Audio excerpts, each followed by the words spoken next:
এসছিলাম বাপের বাড়ি, সেটা তো আগের ভিডিওতে জানিয়েইছি। আর হঠাৎ করে সবাই চললাম ঘুরতে। আসলে মন মেজাজ কারো ভালো ছিল না, কারণ আমাদের প্ল্যান হয়েছিল মেজোমাসি বাড়ি যাওয়ার।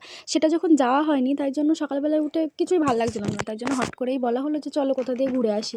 আর যেরম বলা সেরম কাজ, টোটো ভাড়া করা হলো আর চলে গেলাম আমাদের কাছেরই একটা মন্দিরে ঘুরতে সবাই মিলে। এখানে মা, মাসি, বোন, বোনের হাজবেন্ড, আমি আর পুচকু যাচ্ছি, খালি পুচকুর বাবা নেই, কারণ সে গেছে ডিউটি। তো আমরা বলতে বলতে চলেও এসেছি। আর এখানে দেখো আম গাছ, কিন্তু আম গাছের সাথে একটা গাছ লাগিয়েছে, তাতে আবার ফুলও ফুটেছে।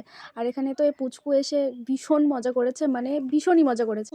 আর এদিকে দেখো সাইড সিন ঘুরতে ঘুরতে আমরা এবারে পৌঁছে যাচ্ছি মেন মন্দিরে। মেন মন্দিরটা কি সুন্দর দেখতে, তাই না? আর এদিকে যেদিকে তাকাবে সেদিকেই শুধু ফুল আর ফুল, এত সুন্দর লাগে। চারিদিকে নানান রকমের ফুল। তারপরে আমরা মন্দির টন্দির ঘুরে টুরে এসে বাইরে এসে চা খেলাম। তারপরে নেওয়া হলো চপ, তো চপ চা সব কিছু খেয়ে টেয়ে আমরা এখন যাব টোটোতে। তার আগে পুচকুর জন্য কিছু কেনাকাটি করা হয়েছিল, মাসি এখানে সেটা নিয়েই খেলা করছিল। তারপরে এই টোটোতে চেপে গেলাম আর বাড়ি চলে গেলাম।